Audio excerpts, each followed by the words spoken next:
Most billionaires are easy to spot, right? They're busy building rockets and satellites, parking their yacht off the coast of Monaco, but not this guy.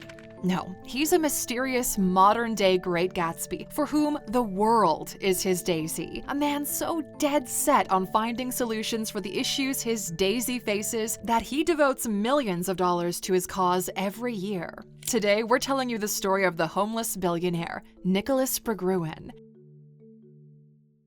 His name isn't one that rings many bells for people, a sort of unknown but super well-connected guy at the convergence of wealth and deep thought. He was dubbed the homeless billionaire after selling off his personal real estate assets in the early 2000s to live life as a luxurious nomad, hopping from one hotel to the other for more than a decade. Financially speaking, he had a pretty comfortable life. His mother was a German actress and his father was a world-renowned art collector, personal friends with Pablo Picasso.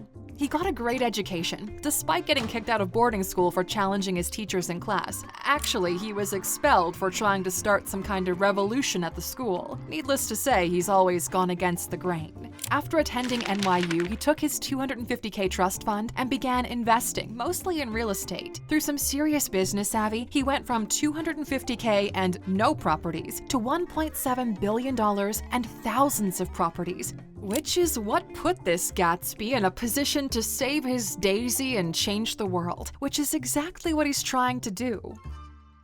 He wasn't always focused on saving the world, of course. As we said, he was a hotshot real estate investor in the beginning, but by the time he was approaching 50, things began to shift. Now, there's a pretty good chance his quest to become a father played a role in all of this. It's actually something Elon Musk encouraged him to do, and becoming a parent is the kind of thing that makes one think about the larger issues in life. He's probably best known for his A-list events at Davos and the lavish pre-Oscars bash he would throw every year at Chateau Marmont in LA. Except this Gatsby actually shows up to his parties. He's also got a knack for fixing major problems. In 2010, with $100 million of his own dollars, he founded the Berggruen Institute, an independent think tank devoted to reshaping social and political institutions for the 21st century and the many transformations it requires. Think tanks are basically just a group of scholars working together to research and do things like help governments form public or economic policies. In his own words, "We're totally independent, we can think very long-term, and we can focus on key ideas that will improve humanity. We may never get there, but we're willing to take the risk." Through the Institute, he's assembled some majorly smart people, global thinkers and doers, to tackle the toughest issues we face as a global society. But how will he do it?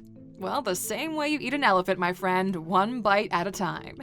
Berggruen isn't coming at this like some kind of amateur. The Institute is sectioned off into 4 main branches. So first up, there's the transformation of the human, which is where things get kinda cyborgy. So this group focuses mainly on artificial intelligence and how AI kind of challenges the idea of what it means to be human. So the goal is to grow our understanding in this realm and then be able to create AI in a way that allows humans and technology to thrive side by side, instead of humans being replaced by robots in some kind of Terminator situation going down in 10 years. Next, there's the Future of Capitalism branch, which, as the name suggests, is dedicated to reimagining capitalism. They explore ways global capitalism could be reshaped regionally, nationally, and internationally to hopefully reduce the wealth gap that gets wider every year. And before you ask, no, Berggruen isn't anti-capitalism. I mean, he is a billionaire, but he's paying more attention to this than any of his other mega-wealthy peers, which isn't a bad thing.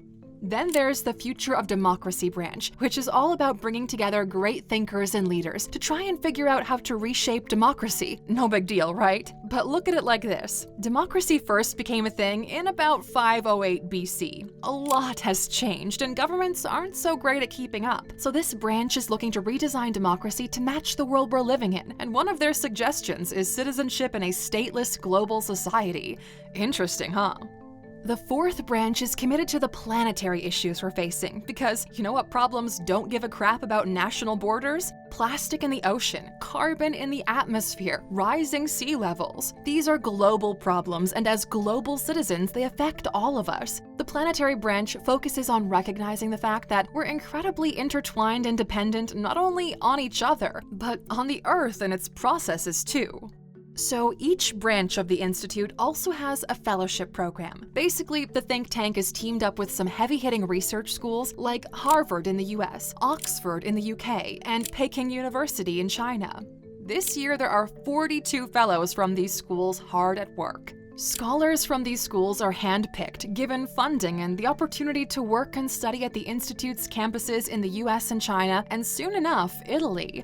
Berggruen has already set up shop in LA and Beijing, but in September 2021, he finalized the sale of the institute's European hub, the historic Casa dei Triochi in Venice. These Berggruen scholars write books, produce academic papers, and deliver lectures to hash out ideas cultivated at the institute, all with the same goal of changing the world as we know it. Now, of course, not everyone is jazzed about the ideas coming out of the institute, but it does add to the conversation, and really that's the most important part, right? We need more ideas, not less. And all of this sounds pretty big on its own, but on top of the fellowship, every year Berggruen awards a $1 million Philosophy and Culture Prize. It's given to thinkers who've made some major achievements and shared ideas that shape the world. Berggruen actually announced this year's recipient a couple of weeks ago in Venice. Between the Institute's fellowship program, the $1 million annual scholarship, and signing Warren Buffett's giving pledge, this guy is seriously giving back. He's just going about it in such an interesting way.